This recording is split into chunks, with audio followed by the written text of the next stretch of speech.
Notre première conférence cet après-midi s'intitule Approche socio-écologique du bien-être chez les personnes LGBTQ+.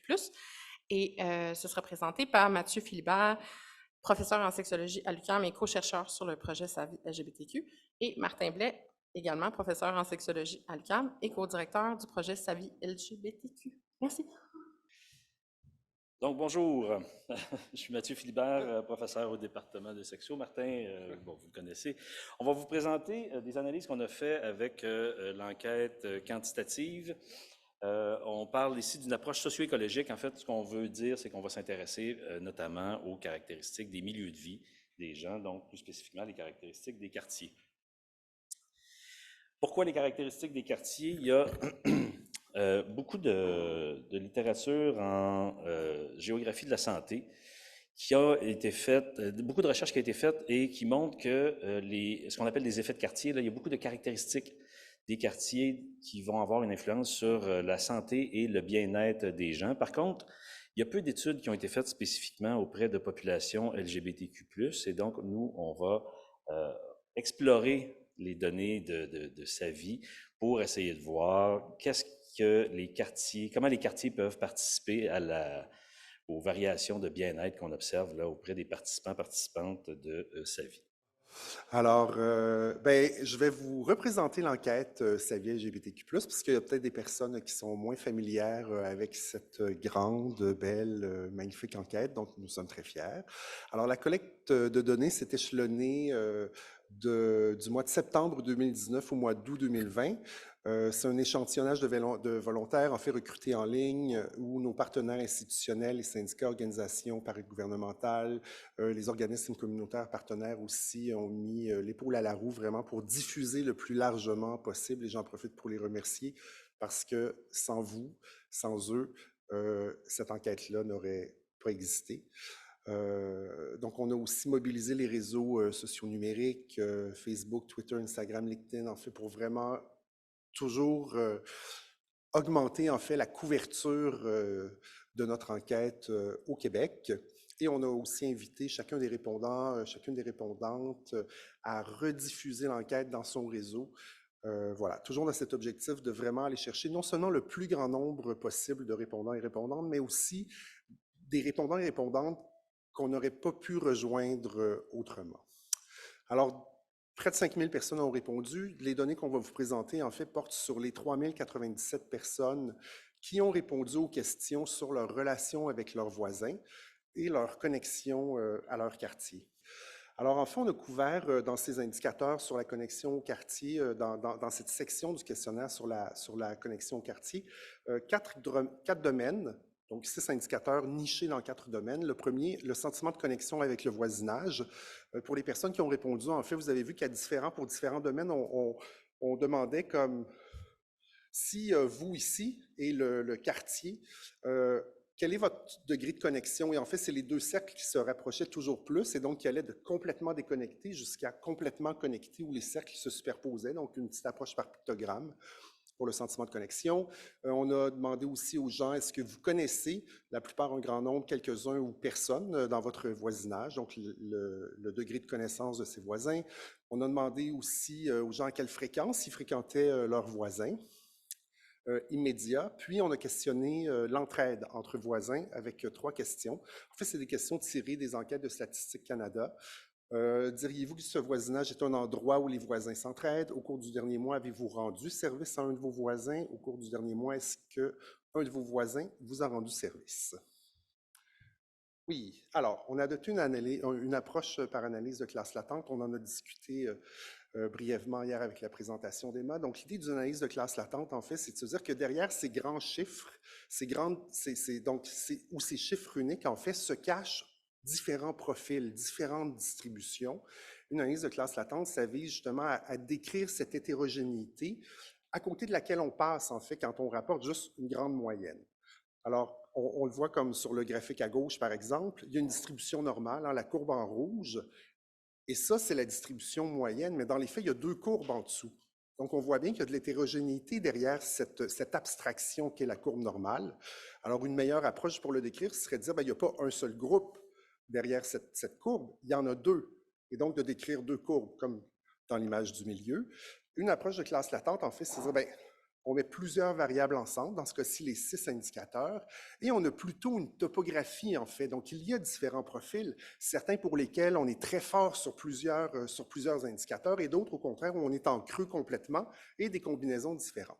Donc, l'idée d'une analyse de classe latente, c'est vraiment de se rapprocher, en fait, de la mise, d'une description plus riche, en fait, de l'hétérogénéité qu'on peut trouver dans un échantillon.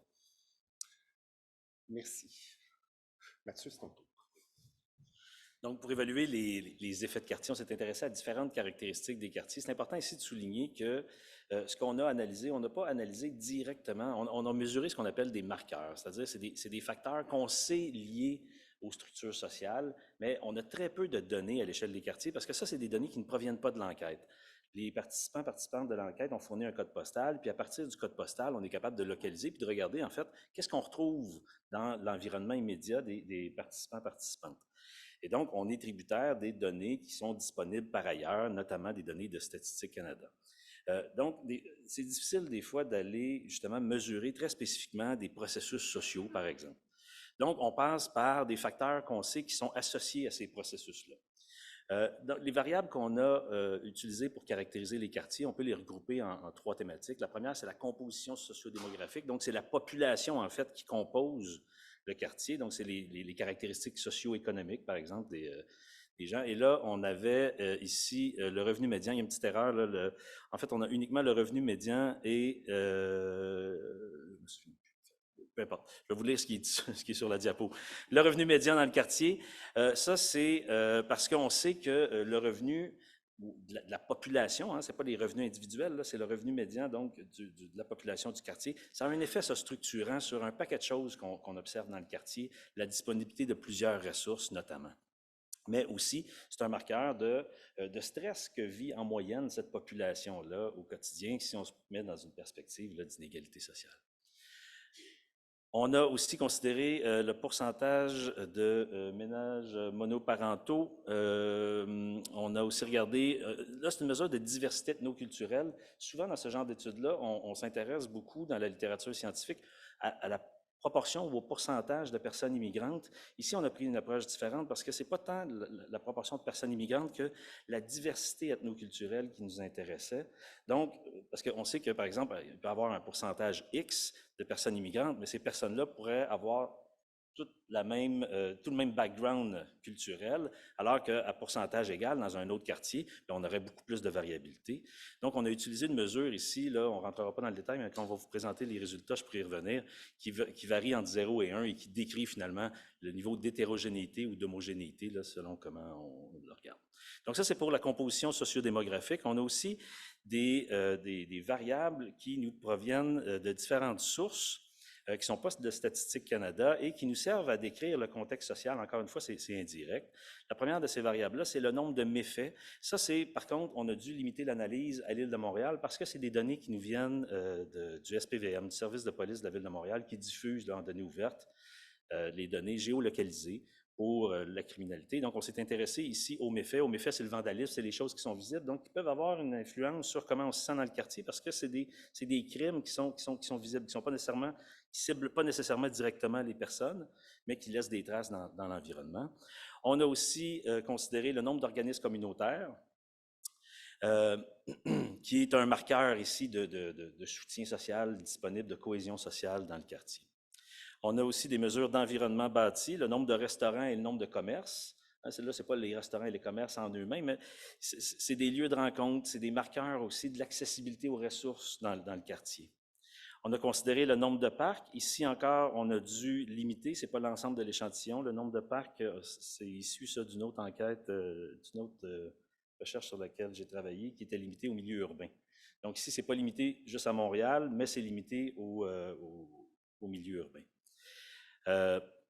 Donc, le nombre de parcs aussi, ça va être un indicateur de la disponibilité de lieux de rencontre, mais aussi d'activité physique. On sait qu'il y a une influence sur le stress, notamment, sur l'anxiété, etc. Et le potentiel piétonnier, ça, c'est une mesure qu'on appelle composite. Là. On construit ça avec différentes choses. On regarde le nombre d'intersections, on regarde la diversité des commerces qui sont sur place, puis on regarde aussi la densité de la population. En gros, l'idée du potentiel piétonnier, ou des fois on entend marchabilité, c'est l'idée qu'on peut se promener on peut vaquer à nos activités de la vie quotidienne à pied dans le quartier. Ici encore, c'est un marqueur de plusieurs choses. On sait que c'est associé, ça, à la marche, va être associée à des bénéfices pour la santé mentale et le bien-être des personnes, mais aussi, on sait, la littérature nous a montré que ça favorise les liens entre les personnes. Les milieux où le potentiel piétonnier est plus élevé sont des milieux où les gens se rencontrent davantage dans la rue, par exemple. Donc, on a ici un exemple de 3 codes postaux qui sont tirés là, aléatoirement. Ce n'est pas des codes postaux qui proviennent directement de sa vie. Je ne sais pas si on les voit bien, mais au centre, vous avez des icônes de maisons. Donc, on a ici des 3 petites maisons qui représentent finalement le domicile de trois personnes qui ont répondu à sa vie.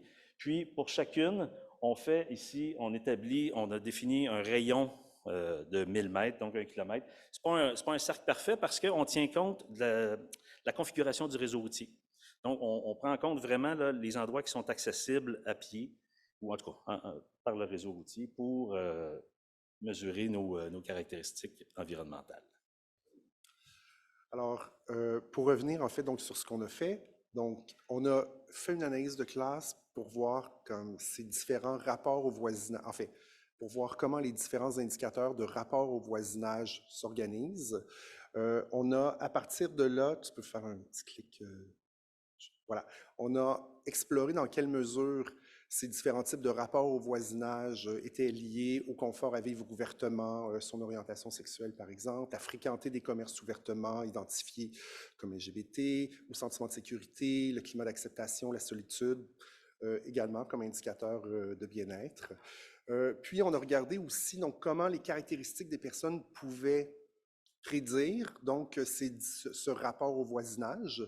Évidemment, le rapport qu'on a avec nos voisins change en fonction du temps depuis lequel on est dans le quartier, change en fonction de l'âge qu'on peut avoir, change en fonction de notre orientation sexuelle potentiellement. En fait, c'est une étude exploratoire, donc on s'est juste demandé si ça pouvait jouer sur le rapport qu'on a avec nos voisins.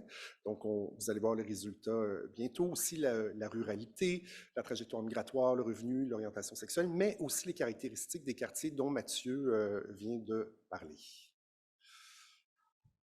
Alors, la vie de quartier en 4 tableaux. Alors, on va vraiment d'un profil tricoté serré où les gens sont très intégrés, en fait, dans leur voisinage. Donc, on connaissent beaucoup de gens dans leur voisinage, fréquentent leurs voisins sur une base hebdomadaire, voire quotidienne, où il y a beaucoup d'entraide mutuelle, où il y a un très fort sentiment de connexion. À l'autre opposé, en bas à droite, donc voilà, en haut à gauche, tricoté serré, en bas à droite, des affiliés. Donc, des gens qui ne connaissent pas leurs voisins, qui fréquentent très peu leurs voisins, où il y a assez peu d'entraide, ou qui ne se sentent pas vraiment appartenir à leur quartier ou ne se reconnaissent pas dans leurs voisins, par exemple. Et entre les deux, des profils où les réseaux sont modérément étendus ou soutenants ou peu étendus et peu soutenants. Donc, comme vous voyez, on fait les deux extrémités. On est à 1 personne sur 5 qui décrivait son voisinage comme tricoté serré sur les 6 indicateurs que j'ai présentés et 1 sur 4 plutôt des affiliés. Et entre les deux, en fait, les profils mitoyens sont souvent un peu plus difficiles à distinguer. Ils se distinguent dans cette analyse, mais c'est moins clair dans la suite. J'ai dit ça un peu vite. J'espère juste que c'est clair, mais vous me poserez des questions. Alors, les profils associés au bien-être. Je vais commencer par la ligne grise en haut. Alors, complètement à gauche, on a le profil tricoté serré. C'est ceux qui rapportaient le confort le plus élevé à visiter des lieux ouvertement LGBT. Et là, en fait, on voit que plus on progresse de tricoté serré à étendu et soutien modéré, étendu et soutien faible et des affiliés, le niveau de confort diminue. 5 minutes, ça ne le fera pas. Alors, et en fait, mais je vais quand même accélérer. Alors, juste pour vous dire, regardez en fait tous les indicateurs. Okay? Pour tous les indicateurs, le niveau entre le profil tricoté serré et le profil des affiliés était significatif. Les deux profils du centre, c'est plus tricky. En fait, il y a souvent moins de distinctions, mais on voit quand même 3 groupes. Tricoté serré, des indicateurs très favorables, des affiliés moins favorables. Regardez le niveau de solitude, en fait, qui est à peu près vers le milieu, comment il est beaucoup plus faible dans tricoté serré et comment le niveau de solitude ressenti par les personnes augmente à mesure qu'on se rapproche du profil des affiliés. Puis, qui maintenant compose ces profils? Alors, j'ai essayé de vous résumer ça en une phrase. On le voit souvent dans les données SAVI, les profils, les personnes les plus privilégiées sont dans le profil tricoté serré. Et les personnes qui appartiennent à des groupes minorisés, qui sont plus jeunes, en situation de plus grande précarité, sont plus susceptibles de se ramasser dans un environnement, dans un quartier dans lequel ils se reconnaissent peu, où il y a peu d'entraide. Donc, plus désaffiliés, en fait, pour reprendre ce terme. Il y a aussi une question de temps dans le quartier. Hein. Les gens tricotés serrés, en fait, ça faisait 4 ans en moyenne qu'ils habitaient leur quartier, alors qu'on est à moins de 2 ans aussi dans le quartier désaffilié. Donc, il faut peut-être aussi donner le temps au temps. Donc, ça aussi, ça compte, c'est important. Je voudrais aussi juste attirer votre attention, en fait, un peu plus bas sur la ruralité. Alors, il y avait plus de monde en milieu rural qui disait vivre dans des quartiers tricotés serrés. Et au contraire, en fait, c'est dans les milieux plus urbains qu'on était plus susceptible d'être dans des profils non tricotés serrés ou un peu plus désaffiliés. Après, ce sera ouvert aux questions. Donc, si on prend ces 4 profils-là, ces 4 groupes de personnes, puis on regarde en fait c'est quoi la relation entre les profils et les caractéristiques des quartiers, bien, il y a en gros 2 choses qui émergent. La première, puis sont en gras là, sur la diapo, mais peut-être avant de nommer ces 2 choses-là, on voit ici qu'on a une différence de revenus pour un groupe qui est un groupe au centre. Honnêtement, c'est difficile à expliquer. On se demande pourquoi. C'est probablement pas un lien entre le bien-être et les quartiers, mais plutôt des caractéristiques des personnes qui composent ce groupe-là, qui fait qu'ils ont tendance à vivre dans des quartiers où le revenu médian est un petit peu plus grand. Par contre, lorsqu'on regarde les autres facteurs sociodémographiques, bien, on voit que c'est les quartiers qui sont, c'est-à-dire, c'est le 4e groupe, le groupe des affiliés, c'est comme ça que je devrais me tourner en fait.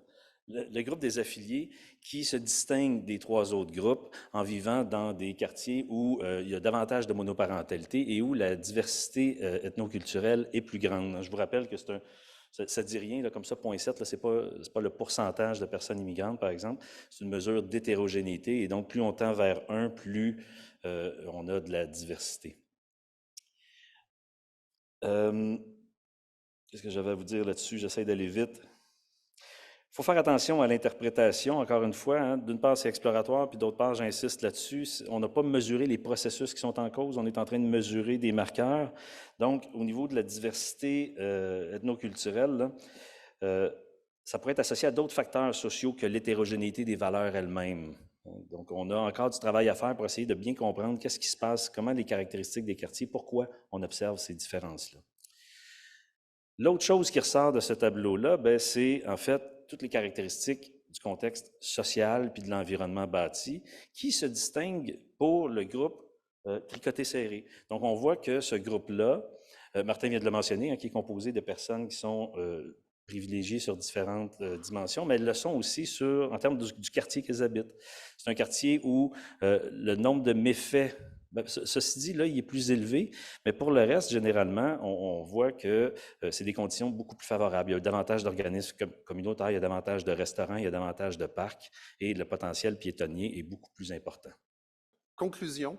Alors, rappelez-vous en fait que les profils, c'est vraiment comment les personnes voient leur quartier. Hein? Donc, en fait, les personnes LGBTQ+, ne se relient pas ou ne se lient pas toutes de la même manière à leur quartier de résidence.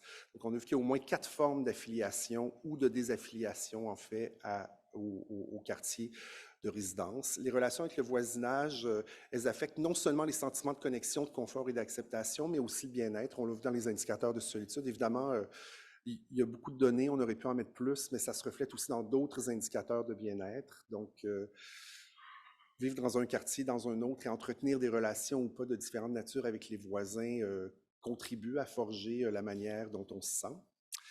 Certains groupes, souvent plus précarisés, en fait, souvent vulnérabilisés ou minorisés, rencontrent des défis dans leur relation avec leur voisinage. C'était le cas notamment des personnes trans qui étaient plus susceptibles de se rapprocher des profils plus désaffiliés, des personnes bi+, pansexuelles, des personnes à faible revenu, des personnes nouvellement arrivées dans le quartier, donc qui étaient là depuis moins longtemps. Aussi des personnes migrantes. Les caractéristiques des quartiers pourraient influencer aussi la manière dont les personnes LGBTQ+ se relient au voisinage. Donc, ces caractéristiques des quartiers, comme Mathieu en a parlé, qui y vit, qu'est-ce qui se passe, à quoi on a accès, est-ce qu'on y a accès à pied ou pas, donc comment on y circule. Les personnes LGBTQ+, pour conclure, en fait, s'affilient ou intègrent davantage, ou s'intègrent davantage, en fait, dans des quartiers qui présentent s'affilient ou s'intègrent, oui, davantage donc dans les quartiers qui présentent de meilleures conditions sociales et physiques. Et quand ces quartiers-là, en fait, sont plus précarisés, c'est plus difficile pour les personnes de créer des liens avec le voisinage. Merci.